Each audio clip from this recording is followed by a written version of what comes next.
جس کو اندھیرے کی عادت ہوتی ہے نا، اس کو انیشل روشنی کی جو چمک ہوتی ہے نا چپتی ہے.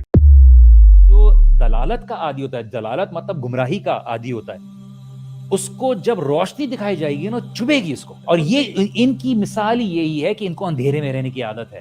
اور ایک اور مثال یہ بات کی کہ ایک شیخ نے بات کہی تھی کہ یہ وہ مکھیاں ہیں جو کچرے پہ بیٹھنے کے عادی ہیں. اسلام آتا ہے تو وہ کچرا صاف کر دیتا ہے، ان کو پتہ، ان کو جگہ نہیں ملتی جانے کی، کہاں جائیں. یہ بے سکون ہو جاتے ہیں کہ ہمیں نہیں مل رہی. تو جب آپ نے آپ کو دیکھیں جیسی روح ویسی غذا، آپ کی جیسی روح ویسی غذا، اور آپ کو جب جس چیز کی عادت ہو نا آپ اسی کی طلب رکھو گے.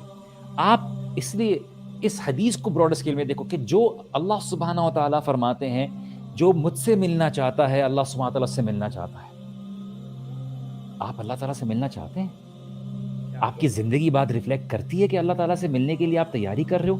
آپ اللہ تعالیٰ سے ملنے کی تیاری میں کیا آپ کی زندگی میں کیا ایک بندے کی میں بات سن رہا تھا، بہت ہی بڑے لبرل ہیں وہ، اور بہت ہی انہوں نے نفرت کا اظہار کیا اور بہت ہی پروموٹ کرتے ہیں. میں نے پوری کچھ اسپیچ سنی. میں نے بولا یار اس میں ان کے منہ سے اللہ کا نام لیکر نہیں نکلا.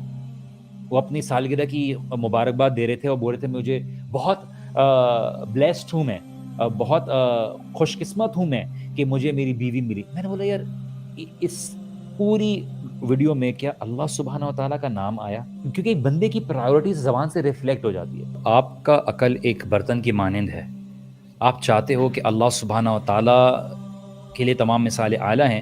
آپ چاہتے ہو کہ ایک سمندر کو اس میں ڈال دیا جائے، تو ایک چیز اس چیز کو نہیں کنٹین کر سکتی. لیکن آپ کبھی بھی دیکھیے آپ کا ایمان آپ کی سمجھ کے لیے بہتری ہوگی، چیز میں بیس بنے گی، لیکن آپ کے ایمان کو بڑھانے کے لیے اگر سائنس ہی بیس بنتی تو اللہ سبحانہ تعالیٰ شاید قرآن میں سائنٹیفک فیکٹس کو مینشن کر دیتے. لیکن اللہ سبحانہ تعالیٰ نے آپ کو پڑھنے لکھنے کی بھی توفیق دی ہے. لیکن اللہ سبحانہ تعالیٰ یہ بات بہترین طریقے سے جانتے ہیں کہ دیکھیے نہیں، آپ کا جب دل بدلے گی نا کوئی چیز، وہ آپ دل کی آنکھ سے بدلے گی، آپ یہ جسمانی آنکھ سے نہیں بدلے گی.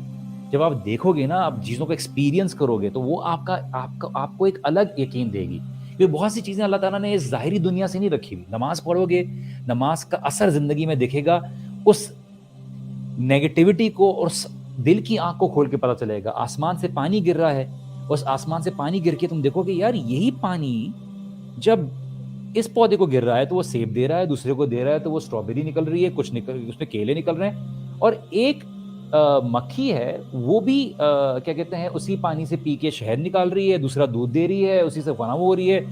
مسئلہ سامنے اسی اللہ سبحانہ کیا بولا کہ گائے کے اندر کے معاملے دیکھا نا کہ اس کے انٹیسٹنز اور اس کے خون کے بیچ میں سے جو ہے فیسس کے بیچ میں سے جو اللہ سبحانہ تعالیٰ دودھ نکالتے ہیں. یہ قدرت ہے اللہ سبحانہ تعالیٰ کی. کہ اللہ تعالیٰ کہ اللہ تعالیٰ بار بولتے ہیں کہ اللہ تعالیٰ سے بہتر کوئی خالق ہے؟ کوئی تمہارا خالق ہو سکتا ہے کہ تمہارا اللہ تعالیٰ کے علاوہ کوئی اور الہ ہو سکتا ہے؟ اللہ تعالیٰ زمین و آسمان کی بات کرتے ہیں، کیا تمہارا کوئی اور الہ ہو سکتا ہے؟ یہ سب باتیں ہمیں سمجھنے کی ضرورت ہے کہ یار آپ یقین کیا ہے، آپ کا کس کی بات پر یقین ہے، آپ کس کے اوپر ایمان لائے ہو. جس پر آپ ایمان لائے اس کی بات آپ مانو گے.